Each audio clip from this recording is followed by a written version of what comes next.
Terima kasih kerana memilih channel ini.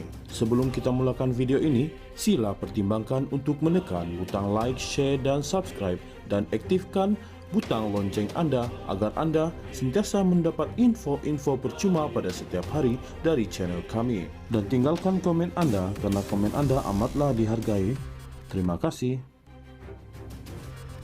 Ahli Parlimen DAP Ramkarpal Singh menggesa Perdana Menteri Anwar Ibrahim agar berhati-hati sepenuhnya dalam mencadangkan individu yang integritinya diragui untuk dilantik ke jawatan tertinggi dalam badan kehakiman. Merujuk kepada kebocoran minit mesyuarat jawatan kuasa pelantikan kehakiman, JSC yang mengandungi dakwaan serius berhubung campur tangan kehakiman melibatkan seorang hakim kanan, ahli Parlimen Bukit Gelugur itu menekankan peranan penting nasihat Perdana Menteri dalam pelantikan yang bakal dibuat ke jawatan kehakiman tertinggi.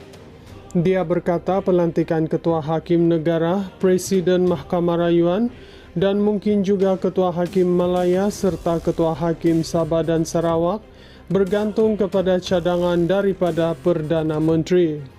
Umum mengetahui bahawa pelantikan-pelantikan ini dibuat oleh Yang di-Pertuan Agong atas nasihat Perdana Menteri selepas berunding dengan Majlis Raja-Raja sebagaimana yang diperuntukkan di bawah Perkara 122B-1 Perlembagaan Persekutuan.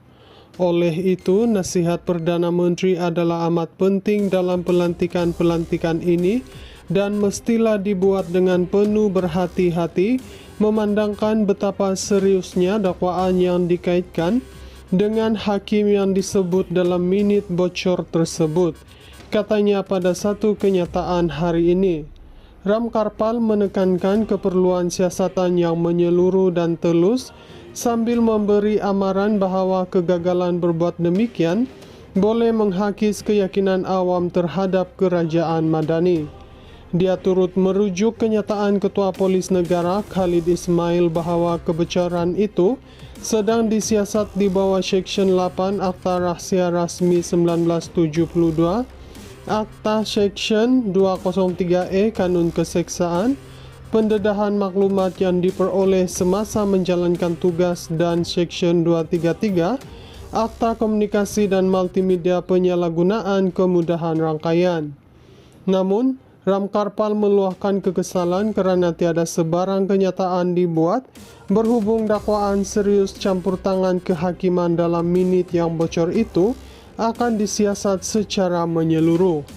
Katanya, kenyataan Khalid secara tidak langsung mengesahkan ketulinan minit tersebut sekaligus mengukuhkan keperluan untuk menyiasat bukan sahaja kebocoran tetapi juga salah laku yang didakwa berlaku.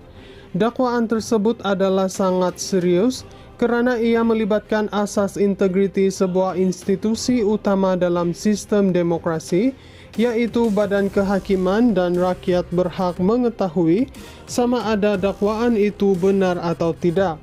Dalam keadaan ini, kerajaan tidak boleh dilihat sambil lewa dalam usahanya untuk melindungi integriti badan kehakiman dan segala usaha mesti dilakukan bagi memastikan siasatan terhadap minit yang bocor itu dijalankan secara menyeluruh dan telus tambahnya. Bekas Timbalan Presiden PKR Rafizi Ramli pada sebuah forum malam tadi mendakwa hakim yang terpalit itu mungkin akan dinaikkan ke jawatan Ketua Hakim Negara. Ahli Parlimen Pandan itu sebelum ini mengetuai sekumpulan ahli Parlimen PKR mendesak penubuhan Suruhanjaya Siasatan Diraja terhadap badan kehakiman. Ahli Parlimen DAP Ramkarpal Singh menggesa Perdana Menteri Anwar Ibrahim agar berhati-hati sepenuhnya dalam mencadangkan individu yang integritinya diragui untuk dilantik ke jawatan tertinggi dalam badan kehakiman. Merujuk kepada kebocoran minit mesyuarat jawatan kuasa pelantikan kehakiman, JSC yang mengandungi dakwaan serius berhubung campur tangan kehakiman melibatkan seorang hakim kanan ahli Parlimen Bukit Gelugur itu menekankan peranan penting nasihat Perdana Menteri dalam pelantikan yang bakal dibuat ke jawatan kehakiman tertinggi. Dia berkata pelantikan Ketua Hakim Negara, Presiden Mahkamah Rayuan, dan mungkin juga Ketua Hakim Malaya serta Ketua Hakim Sabah dan Sarawak bergantung kepada cadangan daripada Perdana Menteri. Umum mengetahui bahawa pelantikan-pelantikan ini dibuat oleh Yang di-Pertuan Agong atas nasihat Perdana Menteri selepas berunding dengan Majlis Raja-Raja sebagaimana yang diperuntukkan di bawah Perkara 122B-1 Perlembagaan Persekutuan. Oleh itu, nasihat Perdana Menteri adalah amat penting dalam pelantikan-pelantikan ini dan mestilah dibuat dengan penuh berhati-hati memandangkan betapa seriusnya dakwaan yang dikaitkan dengan hakim yang disebut dalam minit bocor tersebut. Katanya pada satu kenyataan hari ini, Ramkarpal menekankan keperluan siasatan yang menyeluruh dan telus sambil memberi amaran bahawa kegagalan berbuat demikian boleh menghakis keyakinan awam terhadap kerajaan Madani.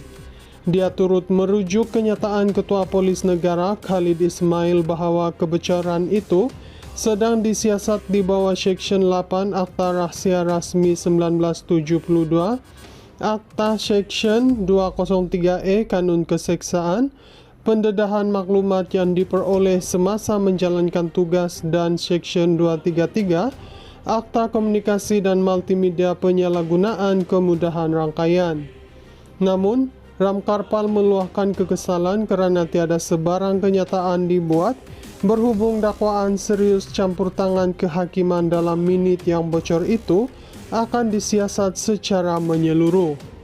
Katanya, kenyataan Khalid secara tidak langsung mengesahkan ketulinan minit tersebut sekaligus mengukuhkan keperluan untuk menyiasat bukan sahaja kebocoran tetapi juga salah laku yang didakwa berlaku.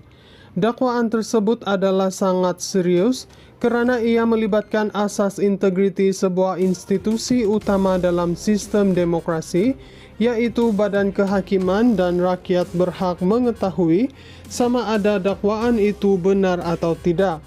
Dalam keadaan ini, kerajaan tidak boleh dilihat sambil lewa dalam usahanya untuk melindungi integriti Badan Kehakiman, dan segala usaha mesti dilakukan bagi memastikan siasatan terhadap minit yang bocor itu dijalankan secara menyeluruh dan telus tambahnya.